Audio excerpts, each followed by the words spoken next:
Mitos tentang mandau terbang. Mandau sendiri adalah senjata khas suku Dayak yang agak mirip sama parang gitu.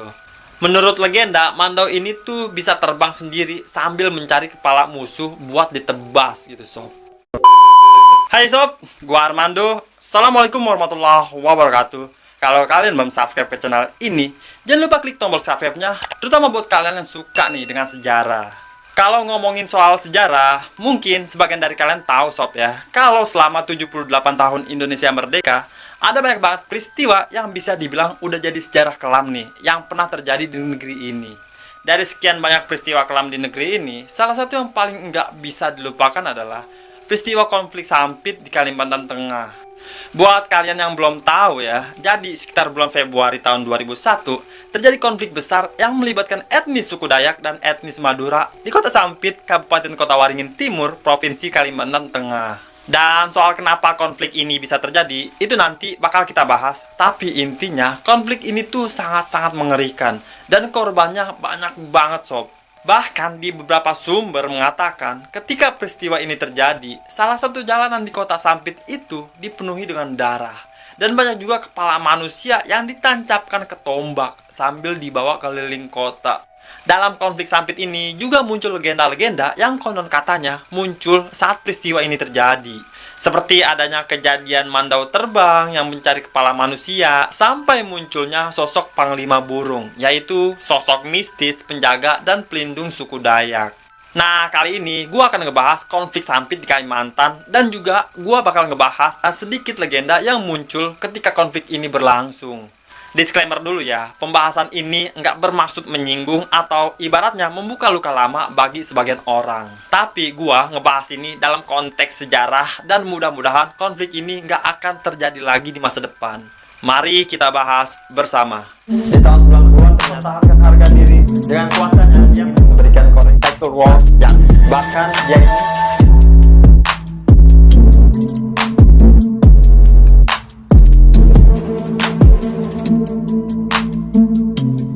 sebenarnya, kalau mau ditarik benang merahnya, konflik antara etnis suku Dayak dan Madura itu sudah terjadi selama bertahun-tahun sebelumnya, sampai akhirnya memuncak pada konflik Sampit ini. Etnis Madura sendiri sudah ada di Kalimantan sejak tahun 1902, ketika pemerintahan kolonial Belanda waktu itu melakukan semacam program transmigrasi. Pemerintah kolonial Belanda mengangkut orang-orang Madura ke Kalimantan Barat itu buat dipekerjakan sebagai kuli di perkebunan dan juga sebagai pekerja dalam pembuatan jembatan Trans Kalimantan. Terus di tahun 1930-an makin banyak nih orang-orang Madura yang merantau ke Kalimantan Barat dan juga Kalimantan Selatan. Di masa Orde Baru, pemerintah melakukan lagi nih semacam program transmigrasi. Jadi populasi orang Madura di Kalimantan itu tambah banyak sob. Menurut beberapa artikel, orang Dayak pada awalnya itu menerima kedatangan para transmigran dari etnis Madura dengan sangat terbuka sob. Buktinya ada beberapa warga Madura yang ternyata bisa sukses di tanah Borneo ini. Ada yang sukses sebagai pedagang, jadi pemilik kebun, pemilik pertambangan emas pun ada. Dan cerita kesuksesan inilah yang kemudian mengundang banyak warga Madura yang akhirnya mengadu nasib ke wilayah Kalimantan. Di sana orang Madura yang dikenal sebagai tipikal yang pekerja keras, kemudian mau nih melakukan pekerjaan apapun buat bertahan hidup. Mulai dari kerja penambangan emas, motong kayu, pemecah batu, penarik beca, sopir oplet, penjual sate, bahkan pemulung. Pokoknya hampir di semua sektor pekerjaan pada waktu itu pasti ada orang Maduranya. Kedatangan orang Madura di Kalimantan itu sedikit banyak menimbulkan masalah baru seenggaknya bagi masyarakat asli di sana.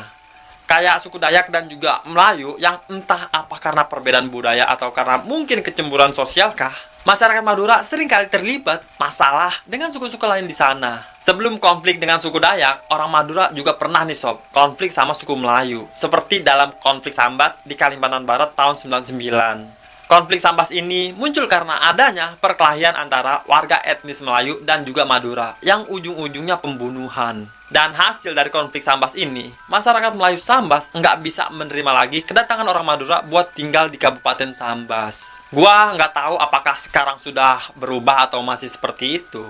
Tapi ini tolong banget dikoreksi kalau salah ya. Soalnya di beberapa artikel berita disebutkan seperti itu. Nah, balik lagi nih. Gimana dengan masyarakat Dayak? konflik suku Dayak dan Madura itu sebenarnya sudah sering terjadi jauh sebelum konflik Sampit ini meletus. Salah satu sumber mengatakan kalau konflik pertama suku Dayak dan Madura itu terjadi pada tahun 1933. Dan sejak saat itu, kedua etnis suku ini tuh masih sering terlibat perselisihan sob. Perselisihan ini tentu saja disebabkan oleh berbagai macam faktor. Puncaknya itu terjadi di sekitar tahun 90-an, tahun 96 akhir gitu, sampai tahun 97 awal.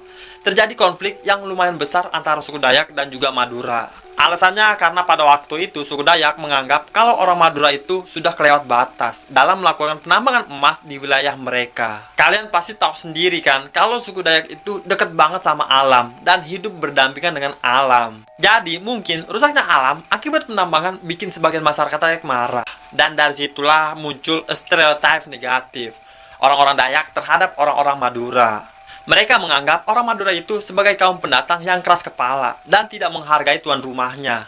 Harusnya bagi kaum pendatang, nggak peduli apapun suku dan agamanya, harus menganut prinsip di mana bumi dipijak, di situ langit dijunjung. Tapi masyarakat Dayak nggak melihat hal itu dalam diri sebagian masyarakat Madura pada waktu itu. Sifat umum masyarakat Dayak yang tenang, menghormati alam, itu agak bertolak belakang dengan sifat orang Madura yang dikenal agak cenderung keras. Makanya, walaupun ada banyak suku yang juga tinggal di Kalimantan, tapi cuma orang Dayak dan Madura yang sering kali terlibat konflik. Dan dari sini mungkin kita bisa sedikit tahu nih latar belakang kenapa kedua suku ini tuh sering banget terlibat perselisihan. Oke, sekarang kita bahas kronologinya konflik Sampit. Jadi, konflik antara suku Dayak dan Madura di tahun 97 itu meredah dan muncul kembali di sekitar tahun 2000-an akhir gitu. Waktu itu sekitar bulan Desember tahun 2000, beberapa orang dari suku Dayak dan juga Madura terlibat bentrok di desa Krengpangi, Kabupaten Katingan. Bentrokan kemudian terjadi lagi di sebuah tempat hiburan di desa pertambangan emas Ampalit.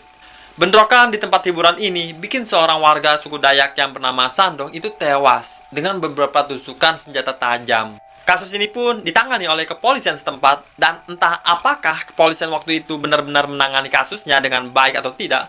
Tapi intinya keluarga Sandong ini nggak terima dan lebih memilih menyelesaikan kasus ini dengan cara mereka sendiri. 2 hari setelah kejadian tewasnya Sandong, 300 orang Dayak kemudian berkumpul dan pergi mendatangi lokasi tewasnya Sandong untuk mencari siapa pelakunya. Tapi karena mereka nggak berhasil nemuin si pelaku, orang-orang Dayak kemudian melepaskan amarah mereka dengan merusak 9 rumah, 2 mobil, 5 motor, serta tempat karaoke yang semuanya itu milik warga Madura. Gara-gara kejadian itu, ada sekitar 1.500 warga Madura yang akhirnya mengungsi. Setelah itu, orang Dayak yang tadi kemudian itu dapat kabar kalau terduga pelaku pembunuhan Sandong ternyata ngumpet di kota Sampit, nggak jauh dari Kabupaten Katingan. Setelah kejadian itu, suasana di sekitar wilayah Katingan mulai mencekam dan aparat keamanan saat itu nggak bisa berbuat banyak sob untuk mengamankan situasi di sana. Dan situasi ini dimanfaatkan oleh sekelompok orang yang menyebarkan berita-berita yang sifatnya provokasi.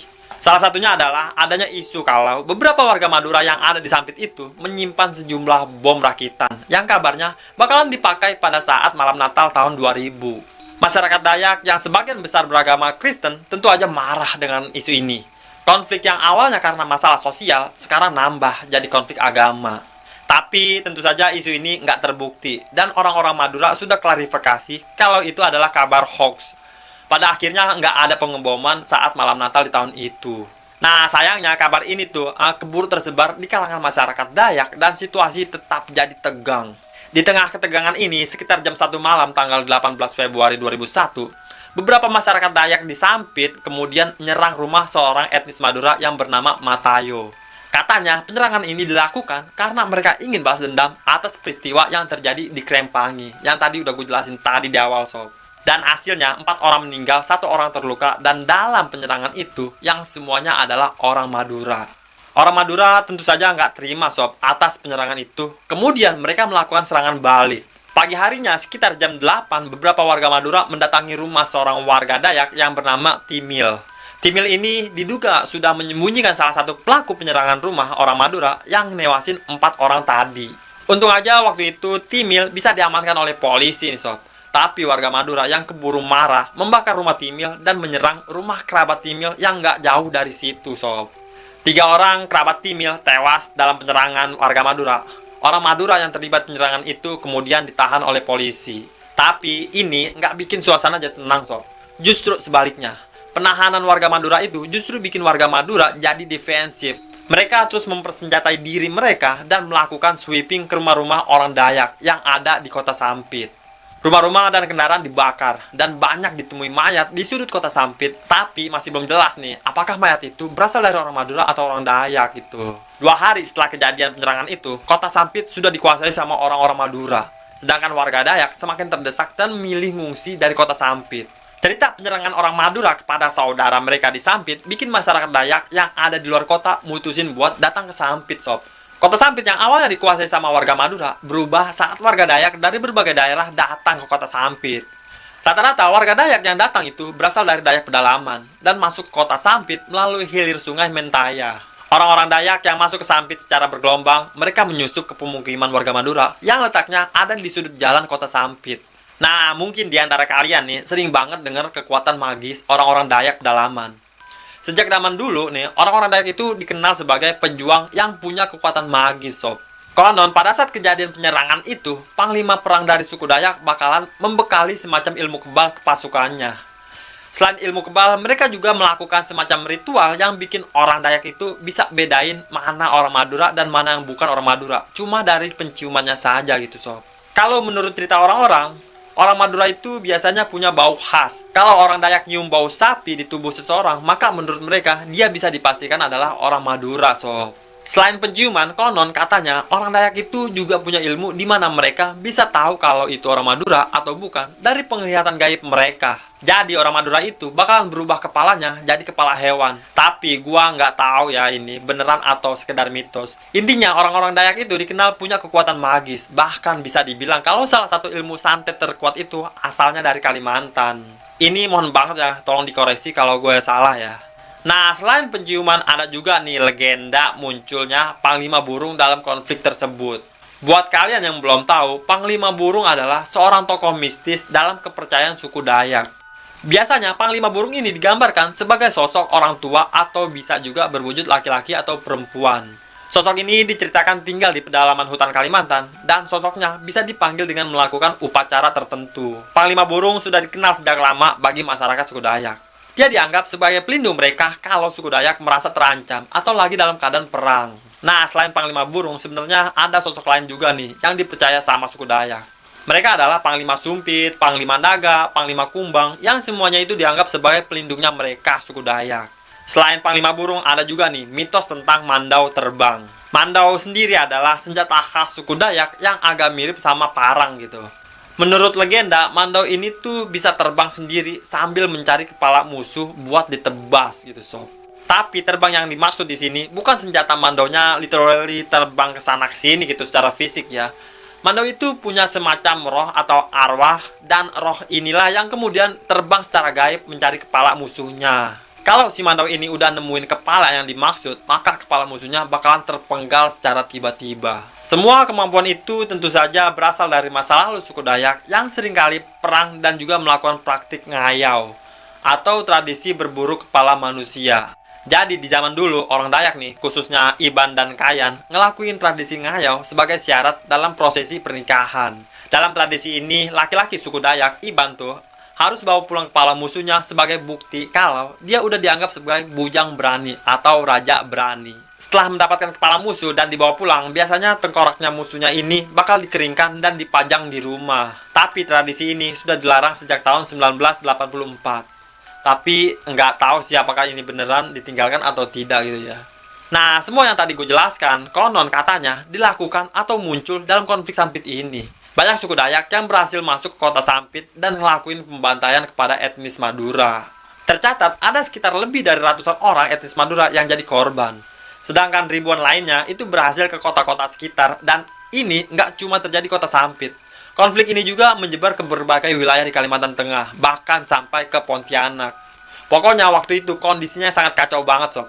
Darah di mana-mana, tubuh tanpa kepala ditemukan di jalan, banyak kepala-kepala manusia ditancap di pagar gitu, rumah-rumah dibakar, bahkan kabar tentang adanya praktik kanibalisme juga muncul dalam konflik besar ini. Polisi dan TNI yang sejak awal diturunkan buat menyelesaikan konflik ini malah nggak bisa berbuat banyak, sob. karena banyaknya aksi provokasi dari orang-orang yang nggak bertanggung jawab. Selain itu, konflik ini juga terjadi di banyak daerah. Jadi, polisi dan TNI itu kekurangan personil buat ngatasin hal ini, sob. Pokoknya, orang-orang Dayak pada waktu itu, mereka tuh memburu semua orang Madura sampai ke seluruh wilayah Kalimantan Tengah. Akhirnya, sekitar 90% warga Madura di Kalimantan Tengah itu harus diungsikan keluar Kalimantan menggunakan kapal TNI. Nggak bisa dibayangkan ya, sekacau apa situasinya pada saat itu, sob. Nah, konflik Sampit yang dimulai pada bulan Februari baru bisa berakhir sekitar bulan Maret. Konflik ini terus mereda saat pemerintah ningkatin personel keamanan, mengevakuasi warga, dan juga nangkap para provokator, sob. Korban tewas dari konflik ini diperkirakan mencapai sekitar 500 sampai 1.300 orang, yang sebagian besar didominasi oleh warga Madura. Dan setelah kejadian itu, warga Madura dan orang Dayak akhirnya sepakat membuat perjanjian damai. Di sini bisa kita simpulkan kalau harga sebuah kedamaian itu mahal banget, sob. Butuh ratusan korban manusia sampai akhirnya kita sadar kalau jalan damai itu lebih baik. Kalau kalian ditanya siapa yang salah dalam konflik ini, mungkin ada yang jawab orang Madura, ada juga yang jawab orang-orang Dayak. Tapi ini tergantung perspektif masing-masing. Kalau menurut gua, baik orang Dayak maupun orang Madura, mereka berdua inilah yang jadi korban. Orang Dayak dan orang Madura adalah korban dari lemahnya penanganan aparat kepolisian waktu itu dalam menangani konflik-konflik kecil yang terjadi antara masyarakat Dayak dan Madura. Kalau aja sejak awal konflik antara kedua suku ini bisa diselesaikan dengan baik, mungkin korbannya nggak bakalan sebanyak ini. Terus, orang Dayak dan orang Madura juga korban dari kelalaian pemerintah dalam menangani konflik sosial yang bakalan terjadi. Contohnya dalam pemerintahan, pada masa Orde Lama, orang-orang Dayak itu banyak menguasai kepemimpinan di tingkat provinsi dan kabupaten Kalimantan, khususnya Kalimantan Barat. Ini karena pemimpin dari suku Dayak punya kedekatan khusus dengan Presiden Soekarno. Tapi semenjak Presiden Soekarno nggak lagi berkuasa, sebagian pemimpin suku Dayak waktu itu dihabisi dengan alasan terlibat dengan Partai Komunis Indonesia. Terus nih, pada masa Orde Baru, keberadaan orang Dayak di pemerintahan lambat laun digantikan oleh orang Madura, khususnya di Kalimantan Barat. Hal inilah yang kemudian dimanfaatkan oleh orang-orang yang nggak bertanggung jawab dengan menyebarkan propaganda anti Madura. Buktinya, pada saat konflik Sampit terjadi, ditemukan adanya unsur kesengajaan untuk bikin konflik Madura dan Dayak jadi lebih besar. Jadi, ada dua pejabat pemerintah daerah Kota Waringin Timur yang sengaja ngerencanain kerusuhan ini. Bahkan mereka sudah siap membayar sebanyak 15 juta orang untuk siap jadi provokator. Dua orang pejabat ini melakukan hal itu karena mereka nggak suka kalau orang Madura menempati posisi tertentu di pemerintahan. Kasarnya, mereka tidak puas karena semua pejabat yang akan dilantik saat itu adalah orang yang beragama Islam. Selain itu, banyak juga ditemukan selebaran yang isinya provokasi dan pengancaman terhadap warga etnis tertentu yang ada di kota Sampit. Jadi, konflik Sampit ini terjadi bisa dibilang karena gagalnya pemerintah dan banyaknya aksi provokasi yang dilakukan orang tertentu. Dan sebenarnya kalau nggak ada provokasi, kita yang hidup di Indonesia, mau apapun suku dan agamanya, itu pasti bakal bisa hidup rukun. Tapi masalahnya selalu aja ada orang-orang yang nggak suka sama kerukunan ini. Makanya ini tuh sebenarnya tugas kita ngejaga kedamaian Indonesia tercinta ini, sob. Mudah-mudahan konflik Sampit ini bisa dijadikan pelajaran buat kedepannya. Dan tolong dikoreksi kalau ada yang salah. Gua Armando, Assalamualaikum warahmatullahi wabarakatuh.